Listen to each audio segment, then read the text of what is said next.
Hey! What's up, buddy? What's up, man? Livewire's episode number 33 is what's up. 3-3. 3-3 already. Can you believe that? Yeah, time flies, man. Time does fly.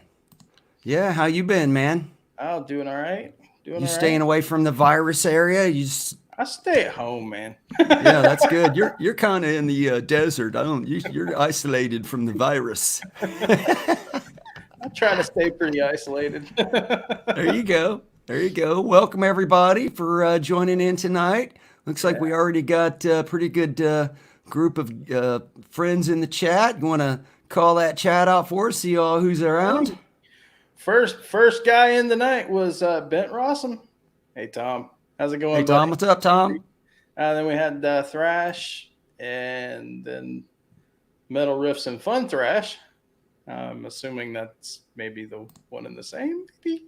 I don't know. Terry Himes, Fruitcake Tony, Zach Thon. Good evening to you, gentlemen. Mr. BHB Jr. Hey, Bruce. How's it going, buddy? Good to see you.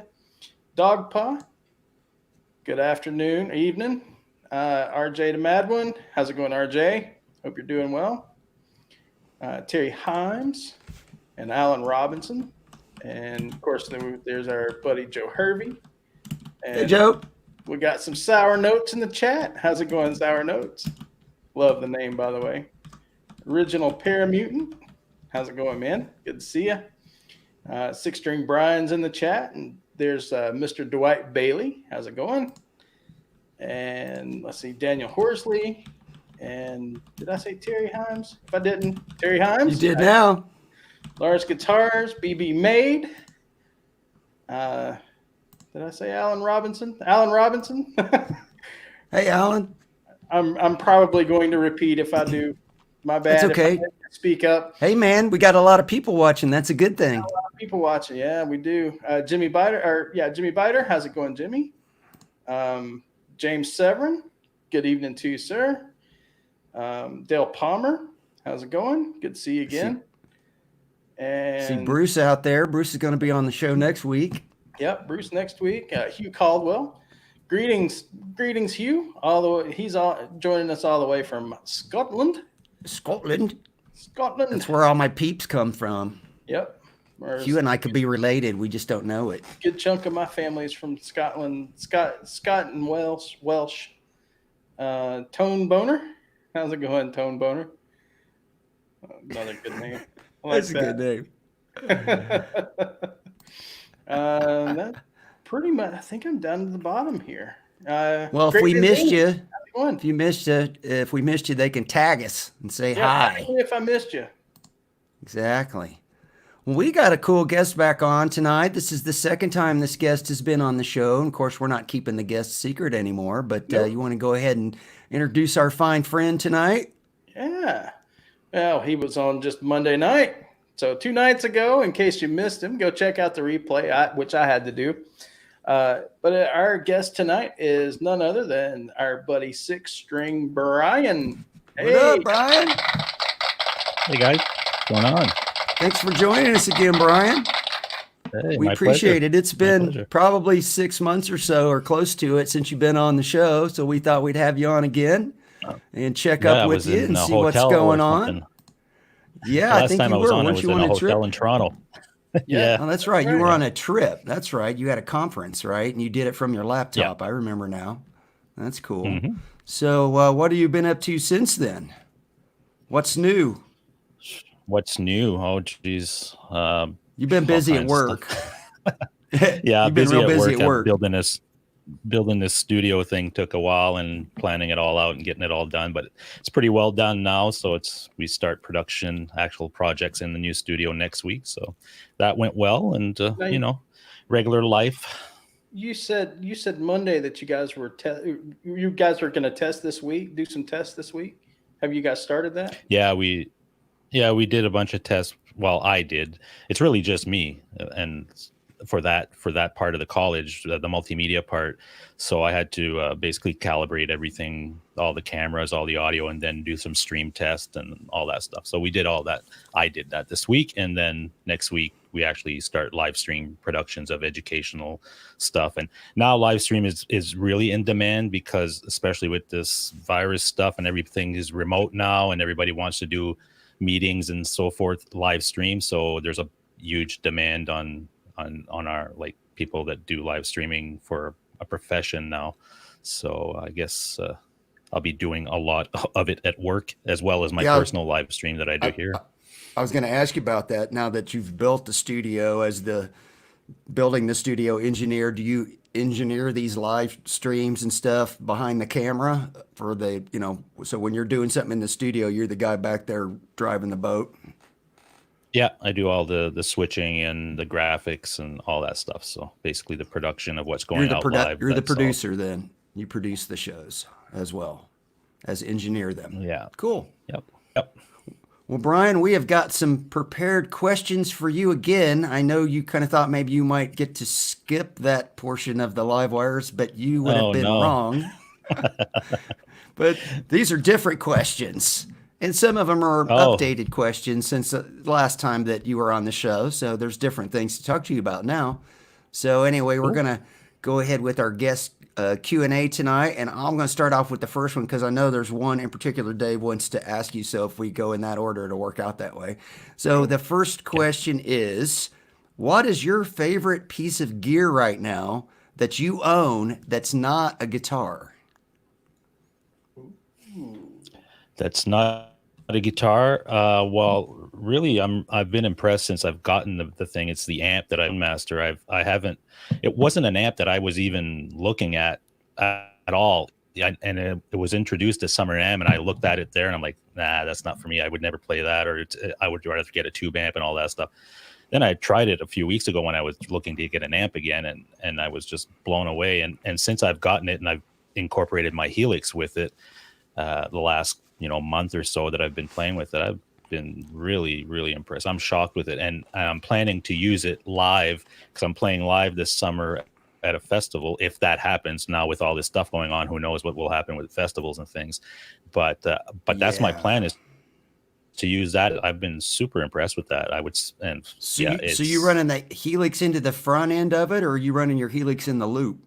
Or does it even have? No, I'm running it straight into it doesn't have a loop. I just run it right through the front, and it almost acts like an FR cab, like a PA cab or whatever that you would buy for your Helix or something.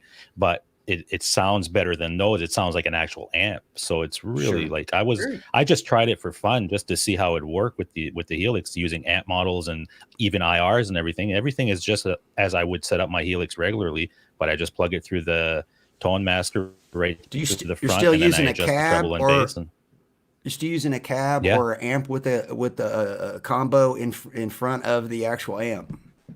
That's cool. So are you are you running mostly clean then on the amp? Well, the amp is really clean to begin with. There's no gain or anything. It's just volume, treble, bass, and then it's got a built-in reverb on it, right? So it's naturally clean, so unless you were to crank it. Naturally clean anyway. Yeah, gotcha. Yeah. Gotcha. Nice. Cool. So you're using basically like a pedal platform, but your pedal platform is your Helix. Yeah, awesome. Basically, I guess you could look at it that way. And that amp is so full featured. It has you can drop it down to 2 watts. It has all the attenuation, and I have it about. It's a 22 watt amp technically, but it's like super loud. And I have it halfway and it attenuated, and I'm only running it at 2 or 3 as far as the volume, and it's like super loud in here, but it sounds really good. So, and it has a direct out with its own cab simulation, and that sounds really good because I've had other amps and other setups that I would do that. I would go into my mixer from the output of that, they didn't sound the direct good out, and it didn't always sound great. It sounded weird, but what you're hearing out of that front end of that amp when you're using the Helix or whatever, and you're plugging it into your mixer via the direct out is like accurate. So that's why I was like, wow, I can even use that for recording if I want to, and have the sound in here playing along. It's just a different feel when you have an amp in the room. So that's really why I got it, because I wanted to have some variations. You could run your helix into the amp, mic that, and then run the helix another out into your mixer, and then have two mix them together. Yeah. Yeah. And I do that too. I always try to record a clean channel as well. So when I'm Pan 'em running left and I have right or whatever. Well, not just that, but I've got a little box here that basically plugs into my mixer, and I can turn different channels on. So I can have my helix and a clean channel, just my guitar clean going into one input, and I could have another source and then hit record on all 3 tracks, and it records everything at the same time. So when I'm done, I can go back to that track that just has my clean guitar, and I can, add an amp simulator or whatever. I can change it after the fact, so it's not printed to the. And you can layer on top of gives one you a lot of another. flexibility. And you can you can reamp that way really easily. That's basically what you do with it, right? Because it gives you that chance to do that after you're done your recording. You listen back and you say, "Oh, I'd rather have that Marshall sound," but instead of going back and recording all that over, you've already got the track recorded clean. Just put on a plug-in and then see how it sounds. Basically, reamp it and call it a day. All right, you want to hit him with the next one, Dave? So, couple of things real quick. Good evening, Stafford Music Studio and Brad Miller. Couple What's up, guys. fellas? Hey guys. Great Vanzini's out there too. I see him. Music Therapy Laz. What's up, guys? Hey, Laz. So you, Brian, you've got a big anniversary coming up next week. 1 year. Episode number 52. That's a big one, right? That's true. I didn't even think about it that way. That's true. Happy anniversary. Happy anniversary. So, Thanks. So 52 episodes. That's a milestone of your live show, man. That's cool. That's cool. Yeah. So what sparked you to want to create or start a YouTube channel to begin with?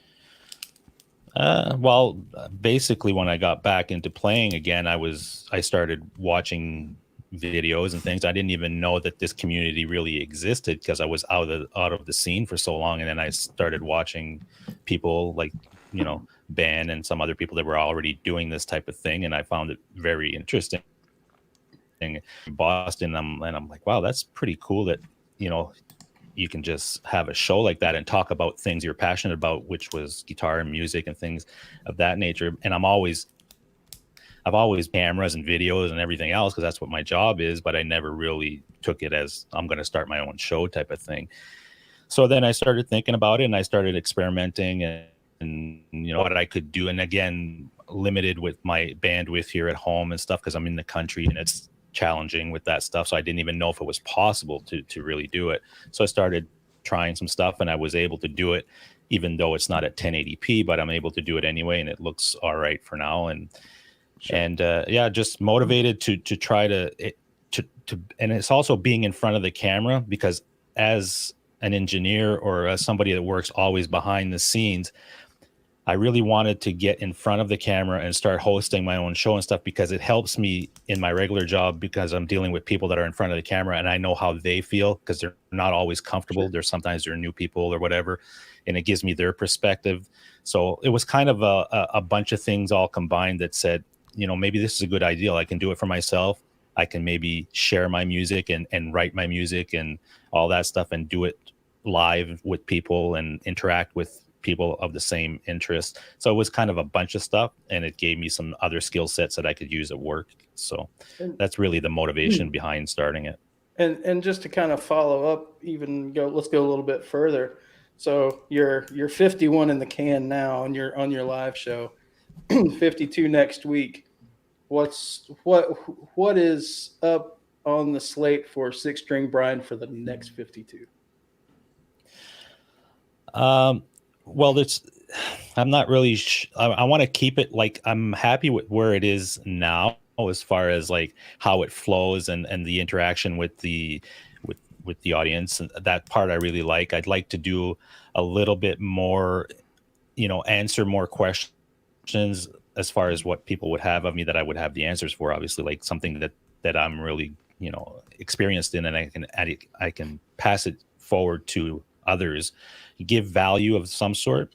But I also want to try to bring in a little bit more of the recording aspect of it. like recording a track and showing that whole process live and answering questions as I'm doing it. So things of that nature are on the slate for moving forward. A little bit more, anything that can create some value to the people that are watching. Sure. And maybe if that's, you try it and you see how well it does, and then you can build upon that. But things of that nature. And I don't do a lot of gear reviews. I do reviews a little bit of something that I get that I'm really excited about. Like when I got the Telecaster or whatever, I'm like, oh, this is a really cool guitar. I want to share it with people, or things of that nature. Sure. Also playing live, like in front, like when I always start my show with a jam of some sort, like I'll pick a cover song and I'll play along to it.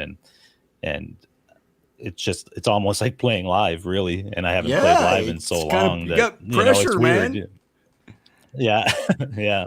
Right? So doing some of that stuff. So I don't know. I'm kind of playing it by ear and seeing what feels right. And I try different things on different shows, and I mark it down. I say, okay, that worked well. And I really felt comfortable doing that. And it seemed to go well with what the audience was asking questions and so forth. So playing it like that, and who knows where it goes after that. See what happens. Very cool. Well, let me ask you this next question, Brian. This one's a little bit more fun, but it's also going to be kind of hard for you, I think. Let's pretend you have $1,000 total to spend. And you get to pick a new guitar, a new amp, and a new pedal, but you only have $1,000. What are you going to go for? You're basically a student. You're going almost student. Well, you can kind of spread it out how you want to. You could go really nice guitar and then go cheapy amp and pedal. Tuner pedal don't count. You get that for free. You get the tuner. You get the clip-on tuner, the picks. You get the strap. We're giving you a cable. We're throwing all that in. I get one of these things. At the Sam Ash. Yeah, you get one of those. Snark. Yeah. We're throwing in a Snark. Yep. All right. 1K. Well, I think the guitar... we'll make it 1K American, so that you actually got a little bit more to spend. You'll have like 1,300. Still have like 3,000. No, 1,500. I can get an R9. Yeah, no. I think for me right now, what I see out there and what I've tried, and I've been to a couple of NAMs, like Summer NAM and Winter NAM, and I've seen a lot of great things with Epiphone. And for the value, what you're getting with those guitars, I mean, there's always the chance that there's some build issues or whatever, as you heard in some of the reviews online. But I would probably find a really good one that I was comfortable with, like that Jared James Nickel one that I got there for. I paid $538 US for that thing, and it blows me away every time I play it. The quality of that instrument for that price. So that's it would a lot probably of be guitar that for the money. Yeah. Yeah, so it would probably be that something, that guitar or something similar in the Epiphone range, because that would give me about a $500 budget there for that. And as far as the amp, would you go Les It's Paul hard. or would you go SG or would you go special with it the would be Les Epiphones? Paul. A Les Yeah, Paul. I think Les Of Paul. course, it's Les Paul. Yeah. Well, I thought maybe he might get one of the specials Brian, with the it's like- P90s and TV yellow or something. You never know. I almost got That's a that Les one Paul. on the weekend, actually. That's a Les Paul. I It's just not a I standard. almost got that one. Yeah. After your If they show made an last week, Epiphone because R9, that's what he'd get. they kind of do, actually. The 50s Yeah. model or whatever. 50s it's model. pretty close, but Right. But yeah, no, that'd be the guitar. The amp is a hard one, man, because I don't know, like I don't have much money left for an amp. There's not really a lot of choices. It's- Like Katana is about No. all you could get that's worth Yeah. the dang for that, right? So I mean, Yeah. you could even do like a multi effects unit or something like that too. What's that Fender that's kind of like the Katana? What's that one called? the It's Mustang. Oh, all- that's yeah. The Mustang. I prefer the Katana over that. Yeah. I've had a Katana when I got back into it, like in 2018. The Katana was like one of the first amps that I got. It was it was actually the 100-watt one or whatever, Right. and You I got found the that bigger thing one. sounded really, really good. Yeah, it Yeah. sounded really good. That was So, my first okay, there you amp go. too. There's Was the the Katana. 50 water. It was actually my second Yeah. amp. I had a tube amp that I had to blow the house up with to And- get anything out And of it has it. built-in effects. It It has all the Boss delay. effects, right? Yep. It has delay and it has delay. And it's got a bunch of different effects. It's got basically almost any Boss pedal you could ever dream of. Most of them, yeah. Right. Yeah. You can plug it into your computer just like you can the Helix and download stuff and trick it all out. And do the whole thing, yeah. Yeah. So there you go. Plus, There's it's my got budget. the brown channel on it. Yeah. Yeah, So the guitar and a katana. Yeah. That's it. You could pick a pedal. You still got money. You still got like a couple $100 left over if you went with the 50-watt katana. I picked this pedal here. Okay. You're going with is that the angry Charlie? The angry Charlie? No, the angry Charlie is a Boss and a Charlie Brown. This is AHS. It is an angry. It's an that's Andy a Timmy. Timmons. That's a Timmy. The Andy Timmons. Right. The Why Andy am I Timmons. not? Yeah. I can't get it to focus. I don't know. but You're not anyway. self-focusing. It's doing a good job focusing on your face, but not on the pedal. You know why? Because I have my camera set to eye. Yeah. There it is. There you go. See? The eye focus on my camera works really well, so it's always looking at my eye. And even if I put something in front of my face, the camera is still looking for my eye to keep in focus. So I've got this setting on this camera. This is a new camera, by the way, and I'm really digging it, but I have to set it differently if I'm doing a lot of this stuff with it, right? Right. But it's an awesome camera for the money. I'm blown away by what this thing can do. All right. So yeah, there you go. Katana, Epiphone, Les Paul 50s, and we'll go with the JHS Timmons pedal. The at pedal, Yep. yeah. The at All right. pedal. Yeah, the AT pedal. So The AT. All right, you're up, Okay. bro. you have the chance. We'll just say you have the chance to own, okay? Own a famous guitarist guitar. Any of them, anybody, past, present, dead, live, doesn't matter. What guitar would you get from who? Which artist and which guitar? Man, that's a tough question. It'd be a Les Paul, so that narrows it down a little bit. no surprise. Really? Shocker. Yeah, right. I don't know, man. That's tough. Probably Gary Rosington's Les Paul is 59. 59. Yeah. I dig you that go. color. I dig that style, and I really like that guy's playing. So there you go. That'd be It's my a good answer. thing you picked that one because the Guitar Hack says that Snots is not available. Oh, damn. Not for sale. Not for sale. Oh, well. No, I'll have I think to, I probably I'll would have have to gone live with that. Billy Gibbons' Pearly Gates. Yeah, that's a good 59. pick as well. Yeah. Yeah. Yeah. That is a good. It's a pretty guitar, it's a tough too. question. Yeah. Yeah. All right. Of course, there's also, the Greenie Les Paul out there too. Right. Yeah. Greenie. Yeah. That's I that's think a 50. is it Kirk? I Yeah, think Kirk Kirk Hammond Hammond owns has that that now. now. Yeah, he paid Yep. a small Yeah. fortune for it. His fortune. Mm-hmm. Paid like Fortune. $1 million for it. Like fortune. 1.2, Jeez. I think, something like that. It was ridiculous. That's a lot of money for a piece of wood, bro. Wow. Yeah, it is. Yeah, really. Even if- When you really even if consider what it's- that thing is. he paid a lot of money to run it through the wall. Yeah. I know. Yeah.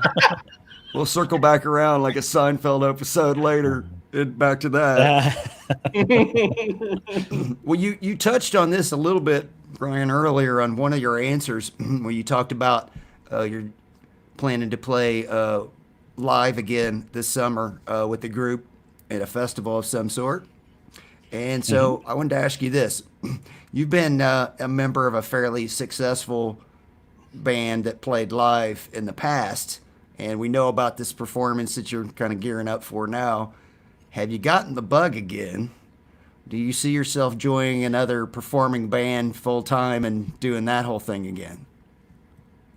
Well, I've gotten the bug to play with people and play, like what I'm going to be doing this summer is something like that. But the bug to get back into a band as the business part and go booking clubs and lugging gear and all that stuff, that part, I don't think I have that. It would have to be the right situation. It would have to be like a group of people that that I really, gelled with as far as chemistry and the same, goals and stuff.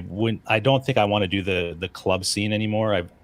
I've done that. I would like to play like I've always thought of the bands that are out there that play theaters. They play maybe whatever, but they're playing big theaters like a Pink Floyd tribute or whatever. There's a cat, but I wouldn't be Pink Floyd tribute. But I'm Sarge. saying as an example. So something like that I would have the bug to do, but not to be back into just a regular cover band playing Friday, Saturday nights at some small pub somewhere. You're done with playing Loverboy for a bunch of drunks then. Yeah. Basically what you're saying. Working for the weekend. You've been there, done that. Gotcha. No, not right. That's cool. Good answer. Good answer. And, All right, we got one more for you, Dave. Dave's going to hit you with it. and finally, what questions should we have asked you either tonight or the first time? What questions should we have asked you that we didn't? Jeez. These questions are getting deep, aren't they, Brian? Good Lord. Tougher. What's the meaning of life? I don't know. If you know the answer, go ahead and fire that bad boy up. Yeah, right. I can't share it with you. That's the problem. I'm from another You'd have planet. to kill I us. can't You could share tell us, that. but you'd have to kill us, and then it wouldn't do us any good to know the meaning of life if we were dead. So Yeah, we're out of luck. exactly. So I'm going to save you guys. How's that? I can save you guys from Lawrence. yourselves. Yeah. 42. That is the meaning Yeah. of life. 42. There you go. 42. No, I think that's how many people we've got watching. Not bad. Awesome. No, I Actually, don't my have little an thing answer says for you. 44. I have no idea. That's a good number. I got Episode 43 on 33. mine. And now it says 45. We're There growing. you go. See, we're Every day. growing. Well, Brian, we've got this new segment since the last time that you've been on. We call this one a piece of your action. See what we did there? See what we I did? see that. That's pretty Yeah, clever. see what we did. And so basically it's a guest show and tell. So Okay. we would like to, not that me and Dave haven't seen them and that we can't guess, but there might be some fans in the chat that this is the first time they've seen 6StringBryan, and they may not know that he likes Les Pauls. Allegedly. Allegedly. Okay. Allegedly. Yeah. You haven't been proven guilty in a court of law yet. Just it's alleged at this point. No. So we would like to know what your two favorite guitars are out of your current collection, and if you could show those to us, that would be pretty freaking cool. Sure. All right. Well, let me grab one here, and then I got to take these headphones off for a second, but I'll be right Okay, back. that'll work. We can do that.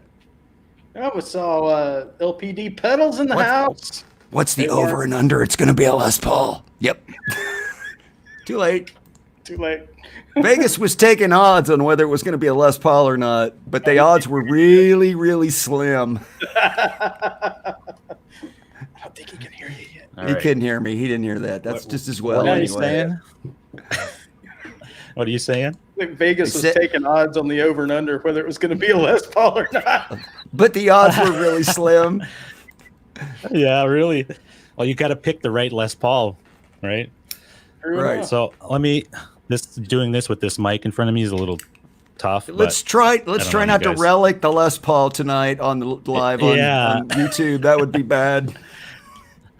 So this is an R9, and it has been my favorite guitar since I've purchased it, which was about a year ago. I got it, and it was my 50th birthday type of gift to myself. Basically, I've always loved this style of Les Paul, and I've always dreamt of having one, and the opportunity presented itself. You know, this is a used guitar, because new these things in Canada are like you can't buy them. They're just insanely expensive. But $47 I found million. a guy. Yeah, pretty much, right? So I found a guy that was he's a collector, and he was getting rid of some of his collection, and this was in it, and he was willing to trade. I had a Les Paul Standard that I was looking to sell, and he was willing to take it on trade, and basically made it possible to acquire this guitar. But so this is this is the one that was my favorite until I got the other one that I'll show you in a second. But yeah, so this is a custom shop, basically, right? Got the custom shop badge back there, and it's an R9. It's Is that Heritage Cherry? What color are they calling that? What is It's my favorite color of the Les Pauls. Like, yeah, your it's top not like color a is perfect. deep like it is a burst of some sort, but I don't know what exactly they call it. You have the OS hardware too, right?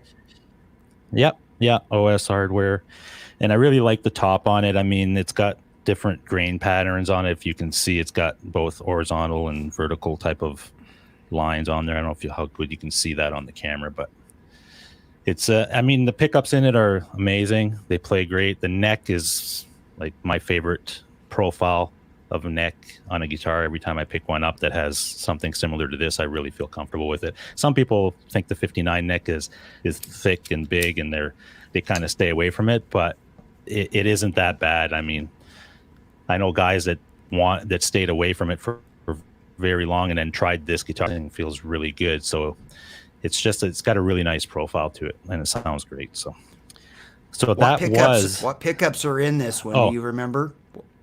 They're custom. Well, Dave, I think Dave knows it's custom buckers, right? They're Alnico 3 custom buckers. Right. Yeah, they sound really, really good. They're not super hot pickups. You know, like they're really dynamic as far as when you're picking and playing blues and things of that nature, which is when I pick up a certain guitar, it inspires me to play different things. It's weird because when I pick up this guitar, it's more like classic rock, blues, that type of stuff that I tend to gravitate to and play when I'm playing this thing. So yeah, it's gorgeous, man. Thank you. Spectacular. Thank you. All right. Well, let me. As I said, this was my favorite guitar since I've owned it, which was about a year ago. But I was on the hunt for another guitar for a while, and then around Christmas time, I got the opportunity to get the one that I was looking for, and it was just something that I liked the look of a lot. It was a classic thing when I thought about Les Pauls. Never thought I would bond with it more than I did with this, but let me show you that. Okay. Big bets. I'm going with the black one. Going with the custom. Yep. I'm guessing black. It could be the gold top, but we'll know here in a second. He's going to reach for it. Yep, there it is. Bingo, we have a winner. Winner, chicken dinner. Winner, chicken dinner. Hack says custom faux show. Yeah. Faux show. Brian will be able to attest to this. There's all right. We were debating whether it was going to be black or gold, but we were right. Well, so now listen. So the R9 is basically 1B now. This one is 1A. Would you classify it like that instead of 1 and 2? I would. Yeah, that's fair. Yeah, absolutely. This thing, for some reason, it just fits me perfectly. As far as the neck is obviously a little thinner than the R9, but it still has that same type of profile, kind of the roundness of it, but it's a little thinner. But man, it is super comfortable to play. It sounds amazing. These pickups, I've heard different opinions on them. Before I bought it, I was doing a lot of research on this guitar and finding out all about it. Which ones are in that one, Brian? Which pickups are in that one, Brian? 490R, 498T. Yeah, okay. Exactly. And for the style, again, when I pick up this guitar or a different one, it inspires me to play different stuff. This guitar, when I pick this up, it's always hard rock, metal, the stuff that I grew up on, that 80s stuff as well.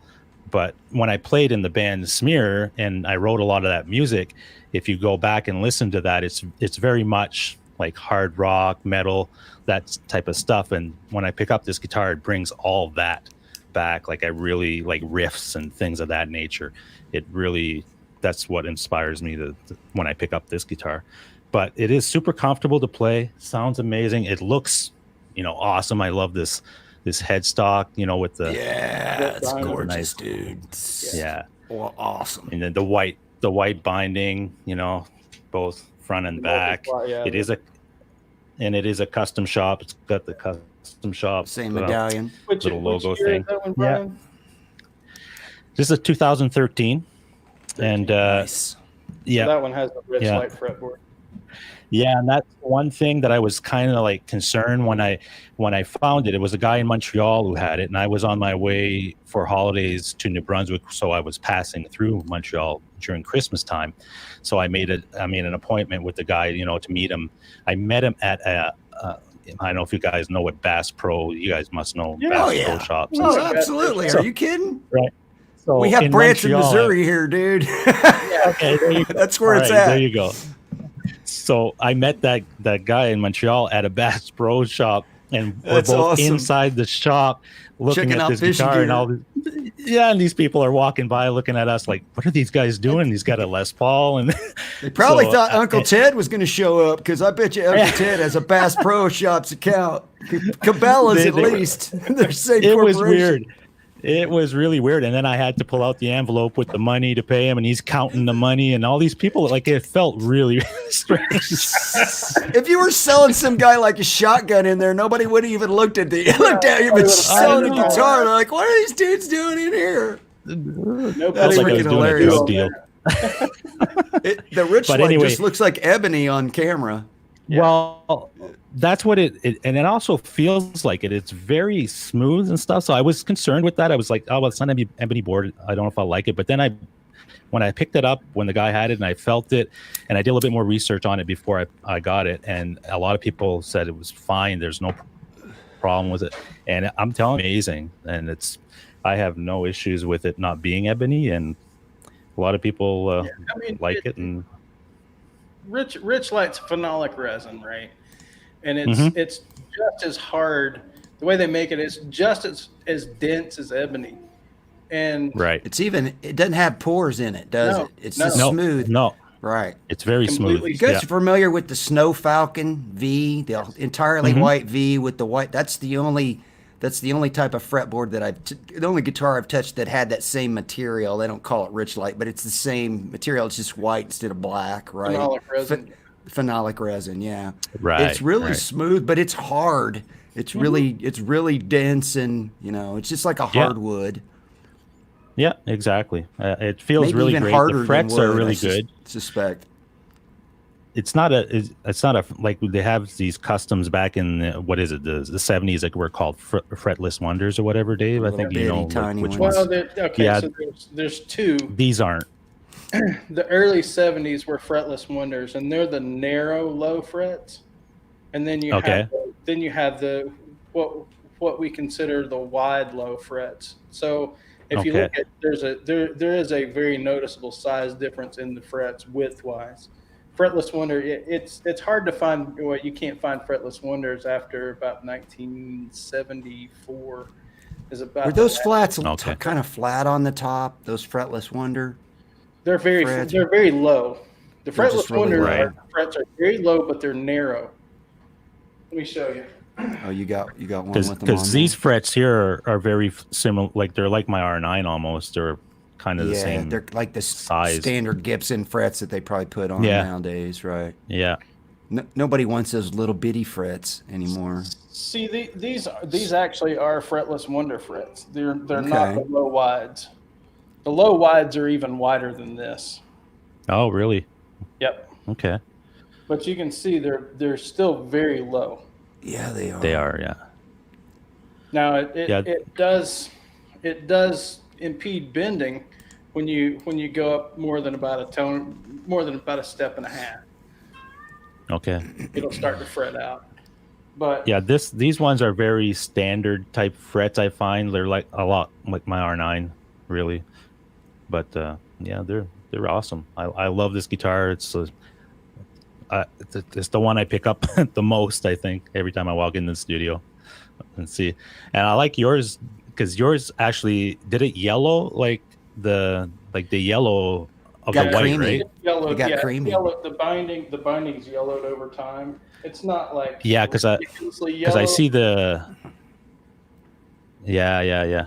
Because the reissues, right? They have that same look as yours. Right. Some of the I don't know if the Yeah. camera will pick it up, but you can see where the lacquer's wearing off of the binding, Oh, let me yeah. blow you up a little bit. and you can see the. Oh yeah. There's like Oh, some yeah. places. White binding Yeah, right underneath, there. right. A little bit Right. lighter. Yeah. Mm-hmm. So that's just that. I mean, it's just how it's aged. Yeah. Yeah. No, I think they look cool that way. I like it. Yeah. They got mojo, man. Yeah. Absolutely. So now I'm looking at. I'll show you one. I don't know if we can do it with this thing, if we can share, but there's a gold top that's a custom gold. Like it's a custom, but it's a gold top. You can share it, and I can share it if you got it. If you got a link to it. Well, I've got the browser. Well, I could. How can I do that? Do I just send you the link, share or I screen? can? You do share screen, and it shares it so I can see it, and then I'll share it to everybody. So if I click on that, and do share. Yep. Share and I screen, do then pick your screen. and I can do There it this. Do you see that? Yep. Yes. There it is. Ooh. Let me Is make that it. a dark back? Nope, it's not. It's a natural back. It's actually called That's a nice. a classic. It's a 2012. There's the back of it. Classic custom. Yeah. Natural back. Classic. Yeah.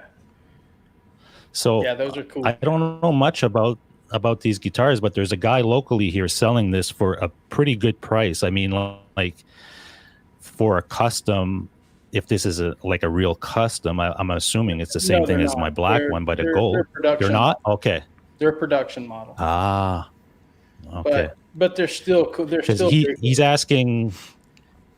So it's 26. Dave, is that like a Supreme in a way? No. Is a Supreme a custom shop?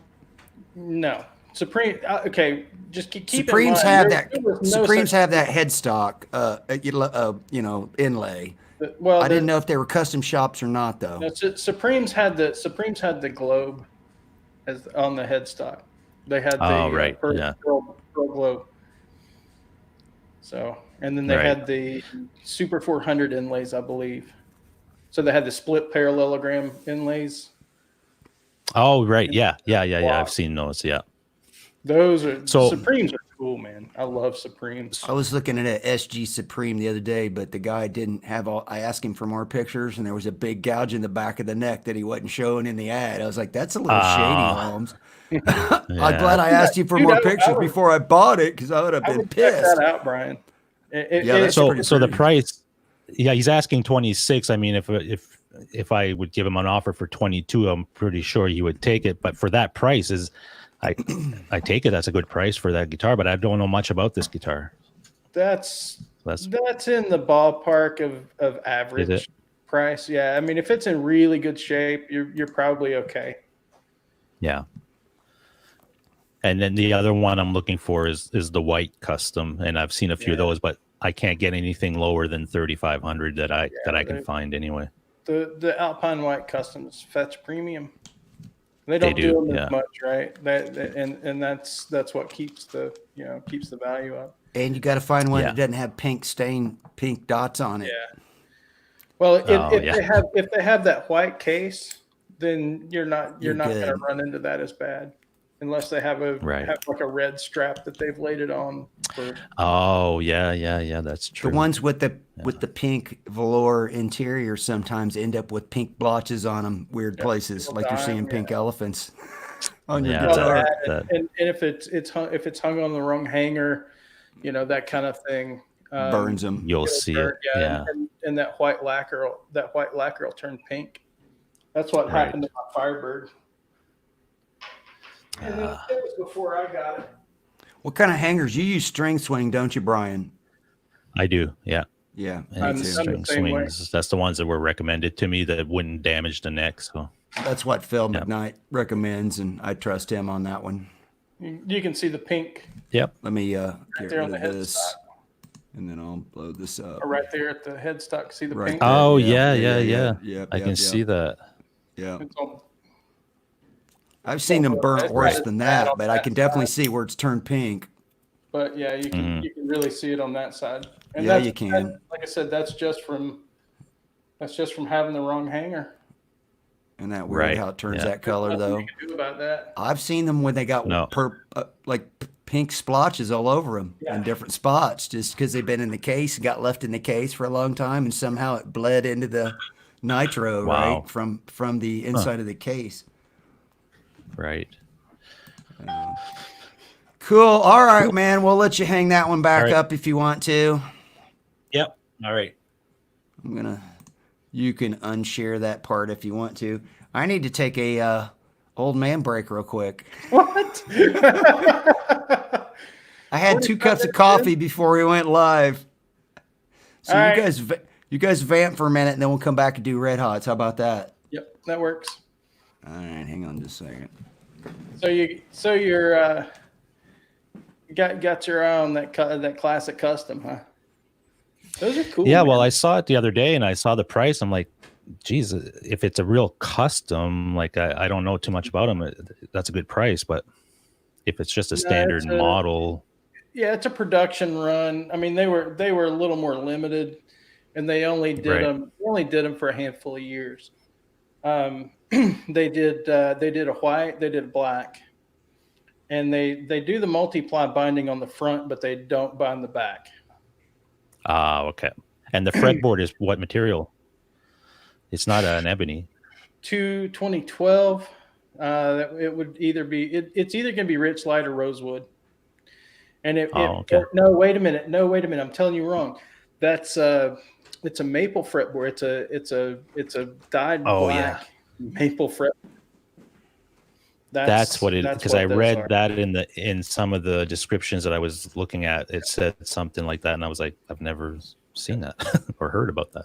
Yeah, it's a maple fretboard. It's just dyed black. Okay.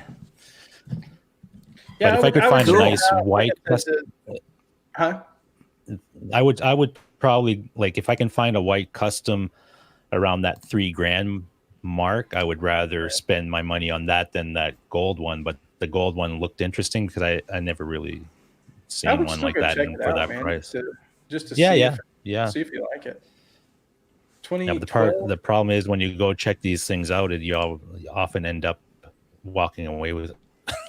It's like, okay, I want to make sure before I 12.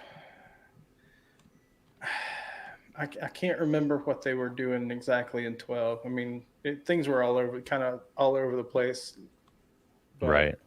On those, they're still pretty cool guitars, man. It's definitely worth checking out. If you like it, it's definitely worth checking out. So. Right. All right. Well, I might do that. There you go. Something to do this weekend. All right. You ready to move on to Red Hots, bro? I'm ready. It's time for the Red Hot segment of the show. We get to look at some cool guitars. Yep. Dave found some pretty cool ones today. Let me get this first one going for you here. Probe tab. I hadn't seen one of these around before. So this is the Floyd Rose Discovery OT3 series in Blue Burst. They make several different colors of these, but and they make a couple of different versions of them. They're rosewood fretboards, Floyd Rose Special, and these are overseas made. They do make a higher end that's little bit better components, but for what's this, $275, $25 shipping. If you're looking for an inexpensive entry into a Floyd Rose, it's really good place to start. $300. That's an interesting headstock. Yeah, so they cut out the headstock on there, and that's kind of polarizing to a lot of people. Some people love it, some people hate it. So yeah. What exactly Floyd Rose hardware does it say? It doesn't say, does it? It's a special. Floyd Rose. It's a special. Okay. Yeah, so it's an import. It's an import Floyd. It's not 1,000 or the German made, but it's an import, but right. Yeah. Cool. So where are these going to be made? Does it say, are they Chinese or are they Korean? Do we know? They're probably going to be Indonesian if I had to guess. Indonesian. Gotcha. But hey, that's a pretty cool price. I kind of like the other colors a little bit better than the blue, and the blue's not bad. That kind of bursted I like the sunburst white. thing. He's not horrible. The white. White's cool. White looks good too. Yeah. Yep. All right, pretty cool for the price, actually. Not Yep. horrible, right? Moving on up. That could have been your $1,000 guitar. You could have went shreddy, right? Yeah. We just did. I just couldn't tune it because of the Floyd. I can't figure those damn things out. Oh, they're a piece of cake once you get them set. It's easy. It's the first time if you don't know what you're doing, it's not easy. But once you figure out how to do it, or somebody shows you how to do it. So this is from 1997. This is a Squire series. I believe, if I'm not mistaken, this is going to be made in Japan. Maybe. Oh, cool. It's the Floyd Rose Protone Stratocaster in black. Maple fretboard. Almost looks like a roasted maple, doesn't it? Almost, yeah. I don't think it is, but it's, it's probably got it's got some wear on. I mean, just everyday wear on it. Korean, made in Korea. Korean. Okay, Yep. so Korean. Okay. Oh yeah, there you go. Still going to be a good guitar. Should be a good guitar anyway. Korean made Squires were really, really high quality. It's got the bolt through locking nut, which is on higher end guitars a lot of the times. Pretty cool. It's got some gold hardware on there, so I know Hack wants it for sure. Yeah, absolutely. And it comes with a case. Comes with a case. TKL hard shell case. Mint. Says it's mint. Mint shape. So I don't know about mint. Probably excellent. I probably would have called that excellent, but right. Just to be on the safe side. $485, $48.50 shipping. That's out of Virginia Beach. I would send him an offer for like $400, but that's just even though he's not taking one. It doesn't hurt to do the message thing, right? And say, "Hey, man, right. I'll give you $425 for it, Yep. plus your shipping or whatever." That's what I did with the custom. He wasn't looking for the offer, but I sent him a message, and he's like, we talked a little bit, and he accepted. We came to an agreement, so. Sometimes people just want to sell it, and they'll take less just to get it moved, right? I've done that myself. And you can see that was listed 3 months ago. So yeah, so he's probably ready to move it. So he'd probably be open to an offer. All right, let's go. Oh, this one's got a G on the headstock. Yeah, we got a few G's tonight, guys. There's a couple of them because Brian's on the show. We had to, have some G's on the headstock, otherwise. He would have been disappointed. Used special double cut. I believe this is from 2015. Yes, it's 2015. It's got the G-Force tuners. It's got the one. It's got the Les Paul 100 on the headstock. Yeah, the Les Paul 100. That's why the price is what the price is. Yeah, because nobody wants that tuner, but it's so easy to swap it off. Yeah, it's super easy to swap out. Back's nice. Yeah, that's interesting how they did that neck joint there. Yeah, with the black. Yeah, isn't that cool? Yeah. I almost wondered if that was like they broke it and tried to fix it, but no, that's factory. That's so. My first guitar was a SG with that on there, and it works great. It literally worked fine. There was no problem with it whatsoever. The only thing that sucked about it was when you wanted to change strings, it turned that into a total nightmare. Wow. Yeah, you had to use the tuner there to unwind the strings, and you had to go through each string individually, and it was a big pain in the ass. I can imagine. What breaking news is that, Zach? Yeah, what? I already heard that the NC2A basketball tournament wasn't going to have fans, and the Big Ten tournament's not going to have it tomorrow. I suppose we're something else now, NBA. Yeah. Yeah. Everybody's going to stay home. Yeah, that's a good idea. Don't get sick. It could be a stacked heel BB MIG, but I kind of doubt it. it's just Got a few little marks, but nothing a horrid. few little beauty marks on it. But I mean, For the price, it's not bad. no, $680 free shipping 2 Yeah. days 80, Yeah. that's a pretty smoking for deal. shoot, man. A couple of Gibson P90s is gonna cost you like a third of that, Yeah, That's true. right? Without the guitar. yeah. So That's true. yeah, I'd rather have that than one of those models from a year or two back that had the rough finish on them. Blue, they had the blue and the burgundy and the black. yeah, They were kind of yeah. like, I don't know. They didn't call it road worn. They called it something else. yeah. You know what I'm talking about? The satin, Yeah, or that the, satin thing. tribute Yeah. finish. Yeah, Tribute. This is way nicer than that. yeah. Way nicer. Cool guitar, And- man. Yeah. Yeah. All right. That was a good one. Much Good smoking pick. deal, too. This thing's weird. Oh, the In a, next. in a cool kind of way. Yeah. So this is a DePinto Galaxy 4 Safari. Kind of a different thing here. It's 9/15/81. It's 11% off. That's why the odd number. $68 shipping. Is often open to orders. So it's kind of got this sort of like Jetson / Jag or Jazzmaster kind of vibe going on. It does have a Jetson vibe going on. Good call. Yeah. I did a little bit of looking, and it's 25.5-inch scale. I'm pretty sure it's a rosewood fretboard. So there are 4 single coil pickups. Now I don't know how these are wired. I don't know if they're basically like split humbuckers, like being each coil, right? I'm not sure. So can I take a wild shot in the dark and say that if you push down on the 4 buttons up here, that it activates each, so you could turn on or off as many of them as you want? That would be my guess.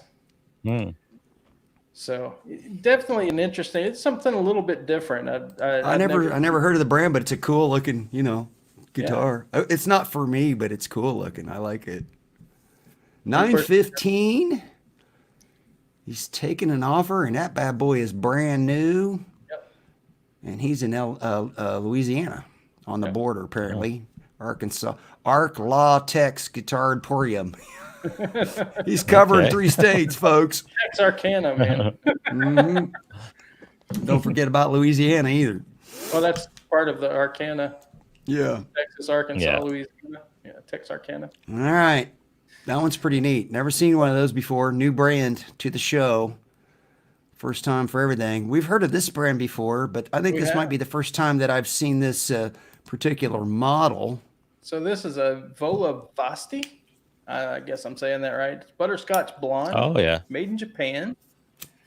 So it's kind of the telly kind of vibe. It's got a. It's a pointy telly. It's Yeah, a it's a it's a pointy telly telly. with points. Yeah. And it's got looks like some kind of hot rails in the bridge, and looks like a standard telly pickup in the neck. I tried the Volas. I think I actually tried the same model at NAMM. I liked it. I like the neck profile. At the on it. summer or winter? At summer or winter? Both. Do you remember Both of which? them, Both? Yeah. Yeah. They have the big neck, right, Brian? Yep. They Yeah. have a bigger neck up. Yep. It gives the specs on here, but it's I think it says they're 22 millimeter at the 12th fret, or they're at the 1st fret, and 23.5 at the 12th fret. That's like patterned vintage PRS size, more or less. Is it? So like 50 size neck, made in Yeah. Japan. Yep, $9.90, 35 Is that where- bucks shipping. Is that where all the Volas are made? Like, is that I don't know if they're all made there. All in Japan. There I is think some are there is USA a- made too, right? There's a custom shop in the U.S. Yeah. that makes Okay, Volas, yeah. but yeah, otherwise they're made in Japan. Their import Gotcha. models are Japanese. All Japanese, yeah. That's what it is, yeah. Yep. So what's it $9.90, say? 35 bucks shipping. Ash. If that's your thing It's got a push-pull power boost on the on the rear pickup. Rear pickup would be the bridge, bridge. correct? Yeah. Yeah. Right. Nickel Goto. It's got Goto. It's got all Japanese Gotos. All The top of the line Japanese part, Japanese yeah. stuff. And I can tell you the Goto bridges, the Goto tuners are fantastic. That's what was on that Edwards I just sold last night. Was all Goto That's bridge and tuners and stuff. It stayed in tune perfect. That's Yeah. what's on the Zematis too. It also had a bone nut, which helped. It was like a real bone nut too. That helps. That thing's pretty cool. I mean, if you sort of like Telecasters, but you want something different, Right. That may be your Yeah, guy. it plays really nice. It does play nice. and it's a pretty butterscotch. That's a nice, that's a nice top on that one. Yeah. Okay, let's see what else we have for fun. Oh, this, when you showed me this one, Dave, it reminded me of what Tone King shared last week on his show, except just a different color, right? Well, no, this also reminded me of Tone King's show last week. Yeah. Did you guys see it? What he got? What he had? Tone King had on like over the weekend. Yep. Yeah. He had two Jacksons, right? Yeah, the blue one and a green one. Both USAs, yeah. And this one's also a USA. This is SL2H and Red Flame. Guess when he took the pictures? Christmas time. Christmas. You can see the tree in the. It's been listed for 3 months, so that makes sense. Yep. Right. So ebony fretboard. Yeah. Neck through. What Cool what can you color. say, man? It's a USA made Jackson. Yeah. It's a little on the pricey side. $1,600, $100 shipping. He is still open to offers. So it comes Got with 20% off until the 15th. So that's what? Sunday night? Sunday evening? something Where's like this that. guy at? Maryland. Yep. So, but if he's taking an offer, he wants to sell it. Yep. He's Yeah. had Hit it him up up. for 3 months.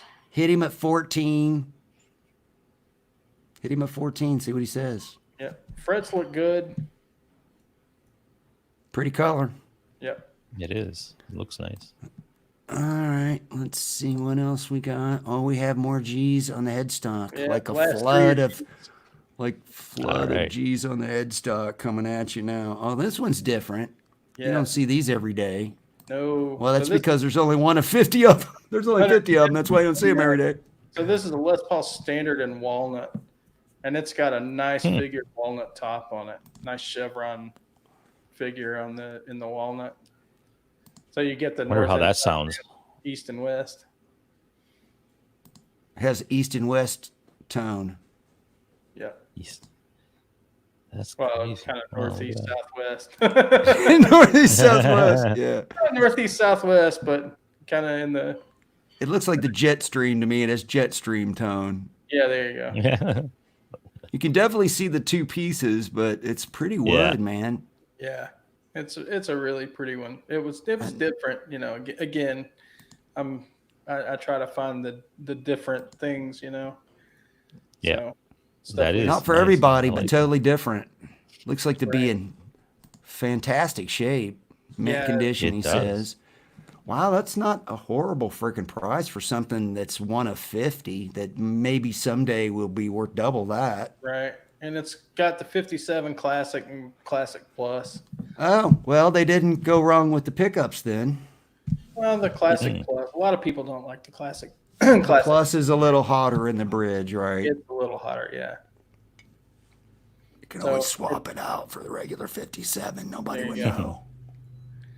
And it's got it's a hand wired electronics, so it's not the PCB board electronics.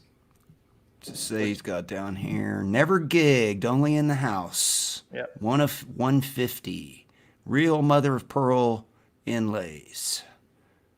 Ironwood fingerboard. Thick slab of ironwood. Ironwood's dead. Walnut top, body, and neck. No, walnut top, body, and neck are Mahogany. solid mahogany. Yeah, mahogany. Yeah. Ah, I was gonna say. yeah. Oh, look, it says it has authentic Gibson tones. Well, you got to have it then. It's authentic. It's 9 pounds. It's not that bad. I thought it'd be heavier than 9 pounds, but Yeah, not you're bad. thinking walnut, you're thinking really Yeah. heavy, right? That's what I was thinking. This is a 12-pounder for sure. Right. It kind of looks sharp with the binding, though. Yeah. Yeah. Not bad. A Different. little different. There you go. We got more G's coming at you. Yeah. Let's see Yeah. what's okay. Oh well, this one's a little bit pretentious.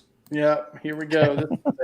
This is a custom shop Jimmy Page signature from 2008 with the Bigsby. Oh, jeez. If Brian would have picked Jimmy Page as his guitar player guitar that he wanted, that would have been the perfect segue. But he ruined it. Sorry. Yeah, Sorry, guys. It's all your fault. Jeez. I can't do the three pickups though. That pickup in the middle gets in the way for me. Yeah, I think it's there for looks, isn't it? Yeah, no, I think it's there for looks. It actually works, but it is more. But no, I'm not a big fan of the three pickup, the Black Beauty. With the extra pickup and the Bigsby on there, that's got to add like a couple of ounces at least. Oh yeah, yeah. I like it. I like a Bigsby on a custom too. I think they look good, but now Dave, I just don't know how the tuning stability would be on that. Let's come. The binding is aged on the guitar, but not on the pick guard because it's not sprayed with nitro. Right. Yeah, you can't really age the pick guard's still perfectly white, right? Well, even my the pick binding. Even the pick guard on my custom is still because it's multiply pick guard. It's right as well. So that'll never age like that, like the binding will. So how much do they want for this thing again? So this one's like $8,000 or something. 8244. So basically 14,000 Canadian out the door. Pretty much. So this one's located in Fredericksburg, Texas.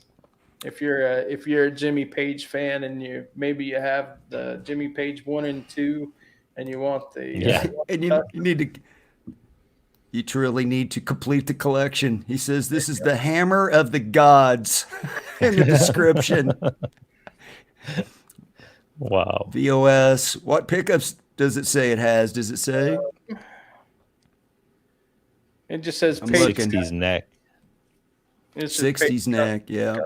I'm not that familiar with some of the custom models, so I don't know which one that one particularly. He didn't post the weight. That one's crazy. All right, now it gets really ridiculous. So this last one. This is my birth year guitar.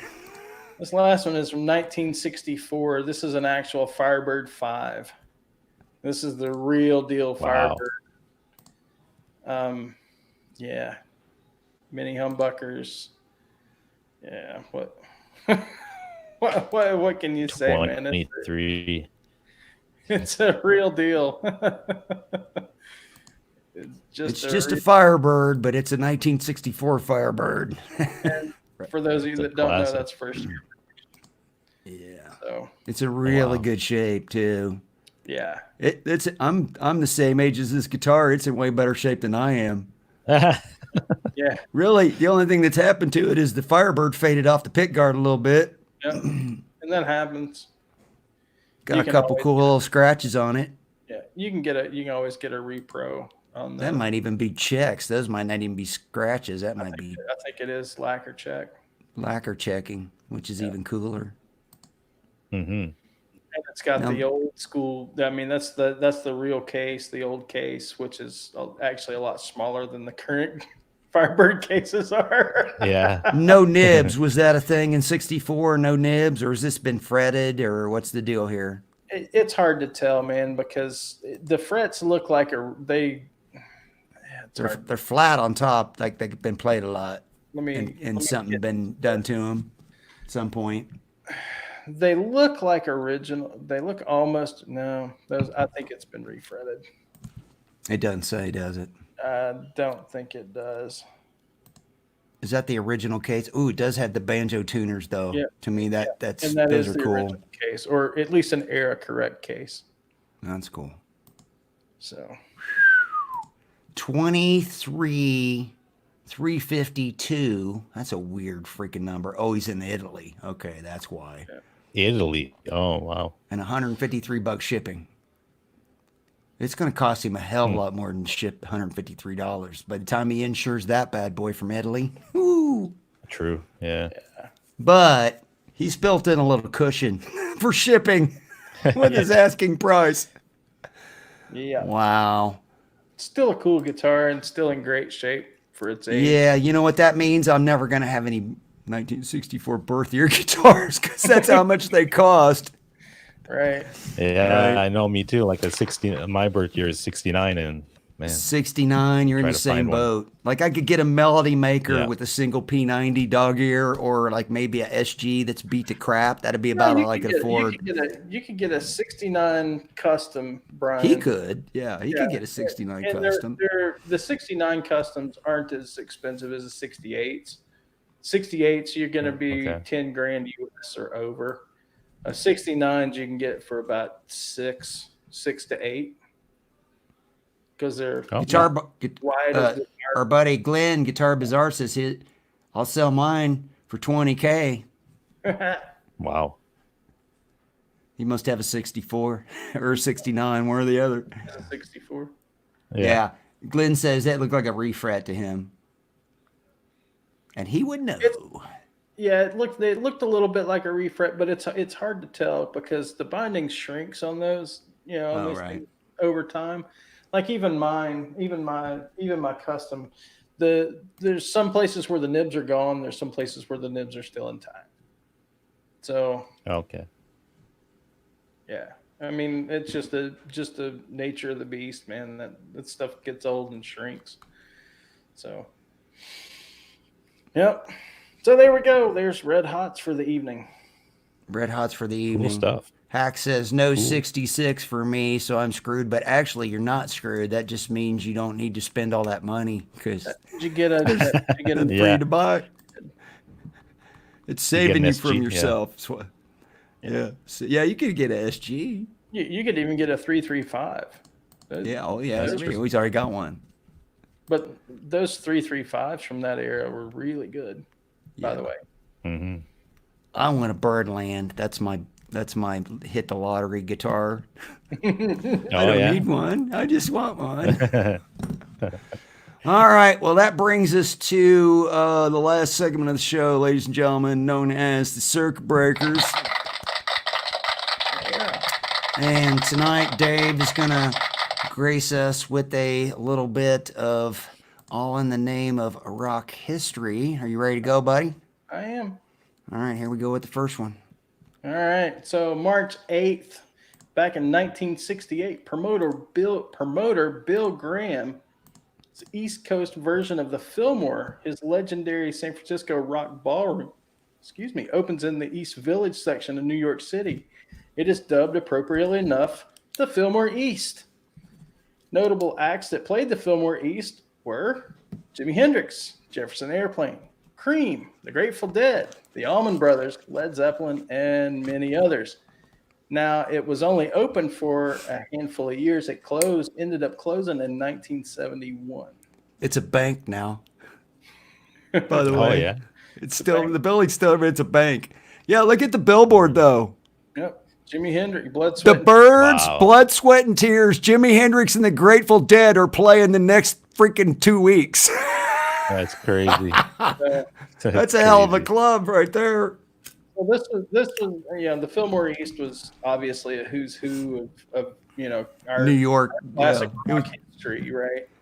Yeah. So Wow. I felt it was a pretty significant event. So moving right along. I guess so. March 9th, Brian stole my thunder on some of that from yesterday. So for Monday. Oh yeah, he did. The story you were going to do, Brian did Monday night. We had to find something else. That's all your fault, Brian. But actually, this is a pretty Sorry. good story. So That's not your fault. Back in 1986, on March the 9th, Steven Tyler and Joe Perry of Aerosmith go to Magic Venture Studios in New York, where they record parts of their song Walk This Way so Run DMC can transform it into a hip-hop jam.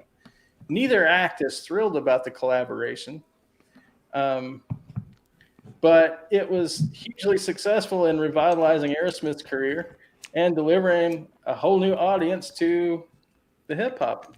It helped them both because it exposed rock and roll people to Run DMC and exposed hip hop people to Aerosmith. Right. right? Well, That's and true. it revitalized Aerosmith's career because you know, They got back together after that. That's Well, when yeah. Permanent Vacation came out after this. right, and then Yeah. now they're back on they're now on MTV in this video, and they're getting all that exposure again. So Right. That's it true. was a win-win. I mean, so oddly enough, neither one were very excited about the project, but without that project, we wouldn't have Aerosmith probably still around today. They would still be broke up. So, Yeah. That's what triggered getting Joe and Steven back together. yep. Right. So cool. That's a good story. So March 10th. That was better. That was better than Robin Trower. Power's birthday. Sorry. We're just teasing you. You can't I know, control I what know. rock history is. Go ahead. March Nope. 10th, 1947. It was which is March 10th. That was yesterday. Tom Schultz's birthday. Co-founder, songwriter, and guitarist and keyboardist for the band of Boston. Was born in Toledo, Ohio. He's also big into like making a lot of effects and stuff. This guy is like an MIT Oh, yeah. dude. Yeah. Check out that guitar. He's got like a TV Cool. remote control and stuff on it. Something going on different with that Les Paul. Yeah. Look Yeah, at that it's pretty wild. bridge. What is that? Yeah, that's crazy. That's what that is. Mm-hmm. All right, March 11th, back in 1991, Pearl Jam began recording their debut album 10 at London Bridge Studios in Seattle. First album for Pearl Jam. They When were was that, young 91? whippersnappers. What's that, Brian? Was that 91? That was 91, yes, sir. Okay. They began recording it on March 11th, Right. so that was today. That And band worked out okay. They did all right. Yeah.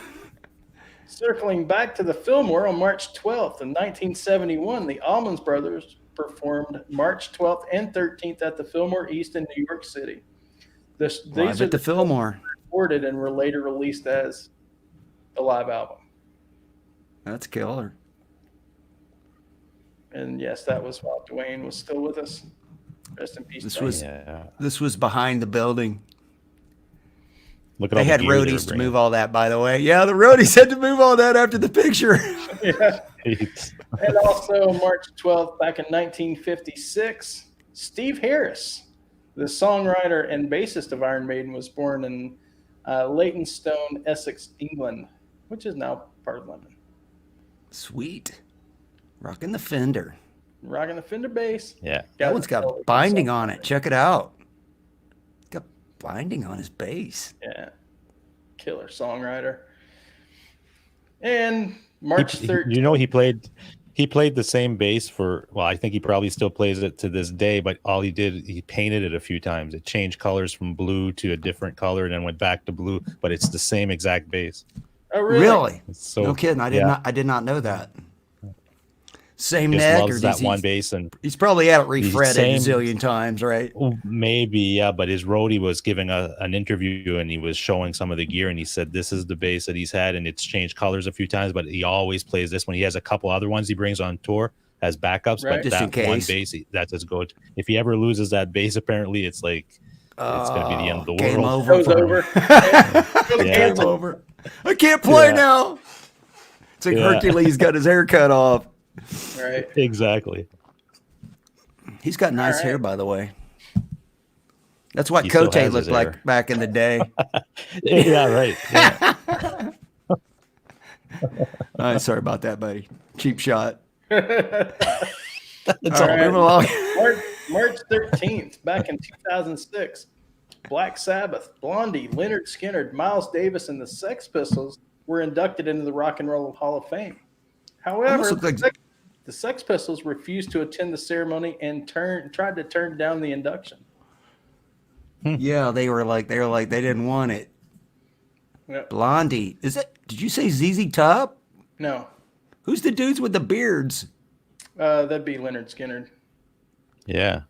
Oh, they got all of them up there. Yeah, I got it. They got the whole thing. And then you got your Sabbath on the front row left there. Yep. Cool. Wow. And then to close out the week, March 14th, back in 1982, at Radio City in Anaheim, California. Metallica played their first ever show, and their first song they ever played at this show was "Hit the Lights." Wow. I was like 2 months from graduating from high school. And they were about the same age. Yeah, pretty much. Right? They were like 19 or 20-year-old kids. Yeah, that's true. 1982. March Dave 14th, Mustaine. 1982. Metallica's first ever performance. Yep. That's It pretty wasn't cool. even Cliff Burton that was All playing right. bass back then. It was some other guy. Yeah. No, Well, that's Dave Mustaine and on guitar, right? And I don't even know who the bass player is back then. I can't remember his name. I assume Lars was Lars. Lars started the band, right? Yeah. Lars was there. Yeah. Yeah, Lars and Hetfield were there. Lars and Hetfield were the first two, right? Yeah. And they were high school buddies or something, weren't they? The original three. Yeah, right. They were high school buddies. Isn't that how the story goes? High school buddies or garage band high school buddies or something like that. All right. Well, this next story's kind of cool. This particular brand name takes a lot of heat every now and then, but Gibson Guitars is doing something pretty cool. So in the early morning of March the 3rd, a massive storm dropped multiple tornadoes in and around Nashville, Tennessee. The destructive winds took the lives of 24 people and leveled property across 4 counties, including some popular music venues. So in the wake of the tragedy, Gibson Guitars is going to donate guitars to Tennessee residents whose own instruments were lost or damaged in the storm. They said their goal is to get a guitar back in the hands of anyone who had their guitar damaged or destroyed in the recent storm. Dindy Jarrett, the executive director of the company's nonprofit arm called Gibson Gives, and that's him pictured there, says, as a Nashville, Tennessee-based company, we are engaging with our artists and other partners to provide support across many areas.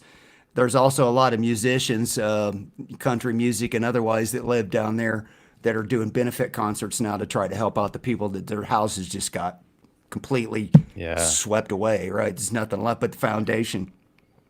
So now it does say, of course, now there's going to be certain terms. You're going to have to provide an insurance claim or photographs or something, so they don't want to just be giving guitars away to people who, because you know how people are, scammers, right? And they also say you can donate to us at request, or if you want to get in on a guitar, it's donation.request@Gibson to try to get a guitar. Some of the guitars will be demo models or store models or maybe seconds. They're not going to all be brand new guitars. But hey, if you lost your Gibson Les Paul and they're going to give you one for free, that's pretty sweet. Pretty good, so they said you can donate to this through Gibson's website, but they would rather you give money to the Middle Tennessee Emergency Response Fund, which is going to help out all the people. So pretty cool for Gibson. So anybody in Tennessee who lost a guitar in that storm can contact Gibson, and they're going to try to hook you up with one to replace it. I thought that was pretty freaking cool. Yep. So I think it was cool as well. Cool story. All right, Dave, you're up. All right, man. So this is the summer of hair metal. Not to mention that Motley Crue, Poison, Def Leppard, and Joan Jett are on tour. We also have another big tour happening this summer, and that is Rat, Tom Kiefer from Cinderella, Skid Row, I like him. Slaughter are joining forces this summer for the Big Rock Summer Tour, which kicks off June 3rd in Farmingville, New York, running through September 19th in Los Angeles. Stephen Pearcy said in an interview, we're looking forward to laying it down. I see what he did there. Yeah. The band is firing on all cylinders and more than ready for the shows with some great bands. Tom Kiefer added that they're celebrating 30 years of kick-ass rock with Rat, Skid Row, Slaughter this summer, and promised to bring it 100% live, loud, and leave it all on the stage. So no backing tracks then? No backing tracks. They're not saying. Probably not. Well, they said 100% live. 100% So to me, live. that means no backing tracks. That's it. The tickets for the Big Rock Summer Tour go on sale this Friday, March 13th through Ticketmaster. So check if so Friday the tickets go on sale. And by the way, most of those guys can still bring it. Tom Kiefer's awesome, man. Not only can he play guitar, he can sing really good. Yeah. He's still got most of his voice, and Piercy's kind of I wonder now. Did it say anywhere? I couldn't. I couldn't find in the story if Sebastian Bach is with this version of Skid Row. I don't think so. Going to be back with Skid Row. I don't think so either. So it's kind of sort of Skid Row. Yeah, it's pretty much most of Skid Row without Sebastian. Without the lead singer, though, right? Yeah. It's too bad they can't. But I'm sure get together again. Slaughter will be most of the original members. Yeah. Obviously, because that's their last name. We got Martin Slaughter. Yeah. Yeah. So cool. That should be a fun tour. They're doing 19 shows. I think it said 19 shows across America. So Friday tickets, Ticketmaster, go on sale. Ticketmaster. You can check and see if they're very close to me. So they're not coming. I wonder around if they're going to go to Toronto at all. We didn't get the Canadian dates in this particular story. It had all the dates, but it's easier for you to just go to Ticketmaster and look them up. Yeah. All right, last story for you guys. I don't know if you all heard about this. There was this thing that happened this weekend called the Great Wall-Off. Mrs. Smith recently challenged Metallica's Kirk Hammett to a wall-off on the Mark Agnesi live show, threw down the gauntlet. She did. She said, I'm the #1 wah-wah abuser. I abused the wall way more than Kirk Hammett, and I have challenged Kirk multiple times to a wall-off. Why are you hiding behind your wah-wah pedal, Kirk Hammett? The Metallica Axe Master took to Instagram with a response. Challenge received and accepted. So this last Sunday, Kirk was playing with his other band called The Wedding Band. Awesome name. Yeah. So Sunday night, Mrs. Smith showed up and they did the wall battle of all wall battles. We have video. Please no. Please no. You know this is going to hurt me, right? We have video. You know this is going to hurt me, right? Shoot me now.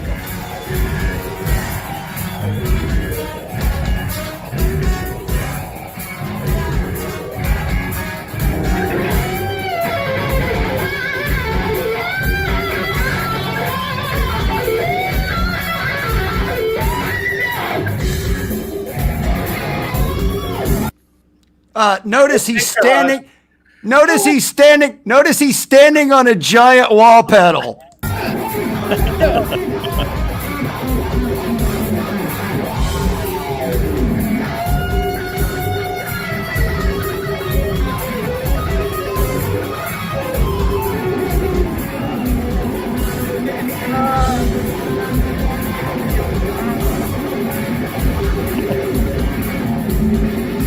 She's got 2 walls.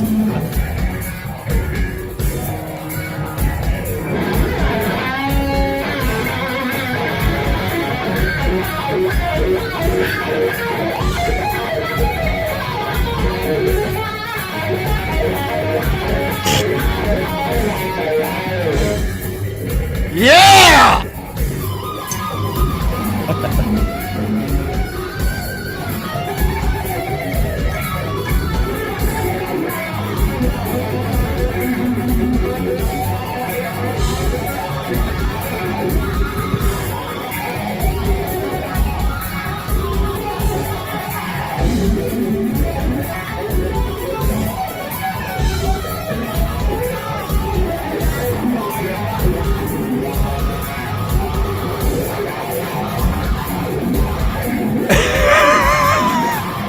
Watch!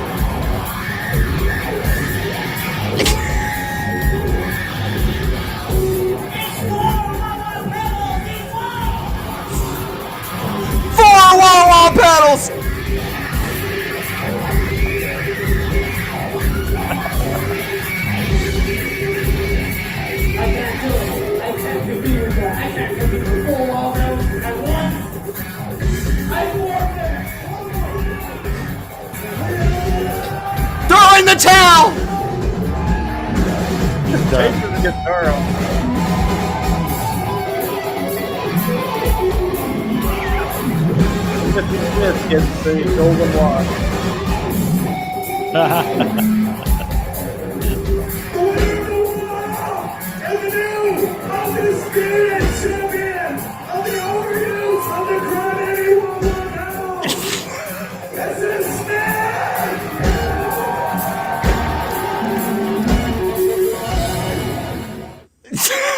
That's crazy. I love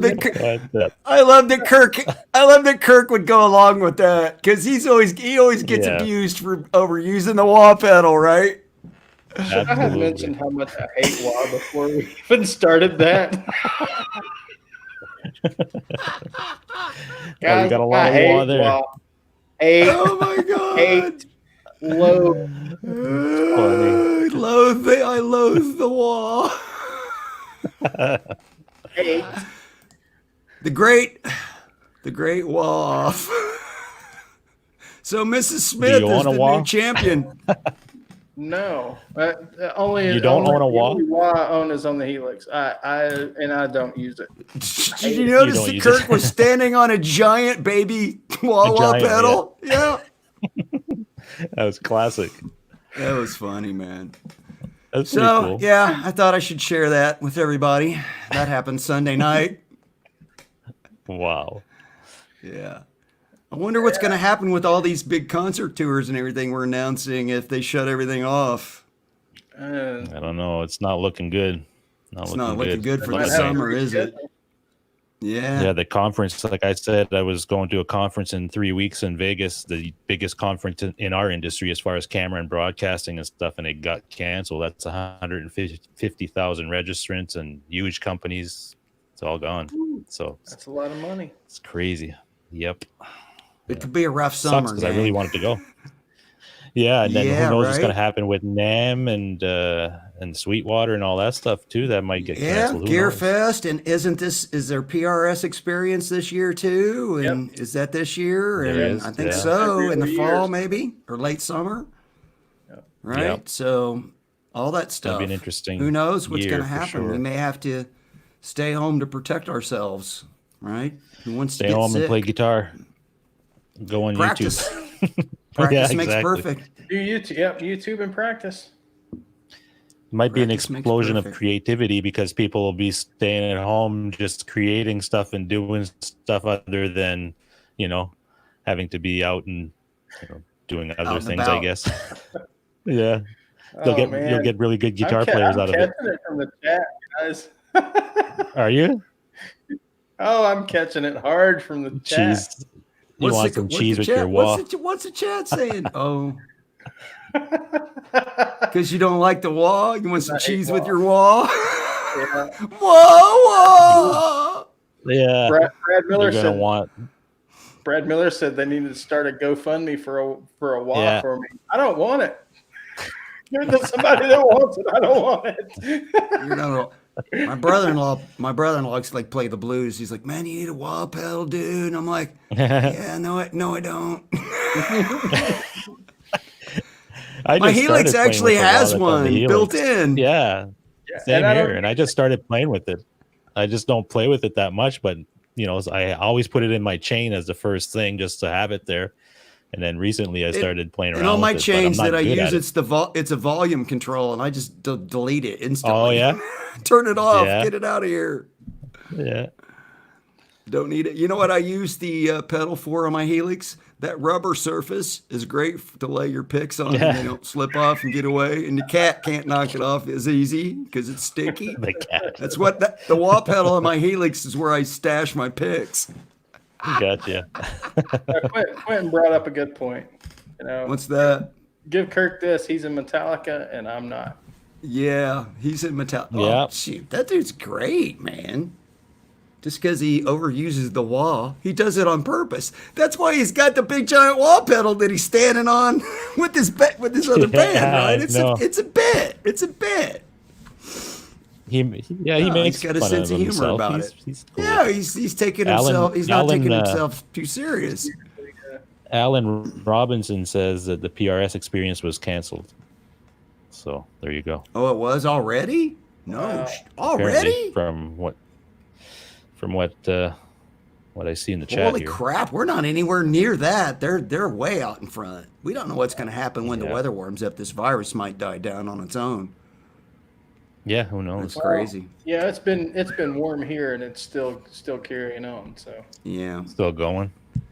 Well, we'll see what happens, man. There's nothing we can do about it except try to stay safe as individuals. That's it. I got my wife and daughter are supposed to get on an airplane in a couple of weeks to go visit my sister in Texas on my daughter's spring break, and my son and I are going to go to Florida on his college spring break to go fishing, and now both those are kind of up in the air. I'm not canceling them yet, but E3's been canceled this year. It's in the back of my mind that I might have to. Big. Yeah. That's big time too, because that's the big. It is. That's the big like video game Gaming. conference. Yeah, my boy wanted to go to a gaming conference the same weekend as GearFest in Philly this year, a big video game convention that's in Philadelphia. And his little sister wants to go too, and I don't think I'm going to let him. Yeah. Right? If they don't end up They probably canceling, won't I just even don't think it's a good happen. idea. Probably won't even have it. So, That may be a poor taste of words. well, you know what? We got YouTube, and you can't get sick through the freaking That's right. computer screen. So Every- we can all hang out Exactly. together and play guitar and be safe. That's true. Just hang out at home this summer. You can ride your bike. You got fresh air. You're not going to get sick riding your bike, right? I'm not going to stop riding my motorcycle. That's it. I'll be No, I riding bet it. you're dying to get it out, right? You Oh, starting to Jones. Good Lord. Yeah, Me and I my bet. wife got new bikes at the end of the year. Like we traded our Harleys for the BMWs, and we only got them in September. So we only rode maybe 3 weeks or so before we actually put them away. So we were really looking forward to. Not that getting a Harleys good are season. cheap to get maintenance, but wait till you got to get the oil changed on that Beamer. No, I already checked in on it. It's the same price. Same price I was paying on my It's Harleys the same. to do The the Harleys are Yeah. fairly expensive to get maintenance too. They don't give that Oh, away either. big time. Oh no, it's a lot. Unless you do your own. You can do your own. It's about but $300 just to do like a regular maintenance oil change thing. And if you're they doing go like front a to first back. service, They check your brakes. They check. Yeah, your, yeah, Are they- your, well, they- are your Beamers say they shaft do. driven? Your new Yes. Beamers, are they shaft driven? Yep, Yeah. That's yeah, fine. they are. Instant torque.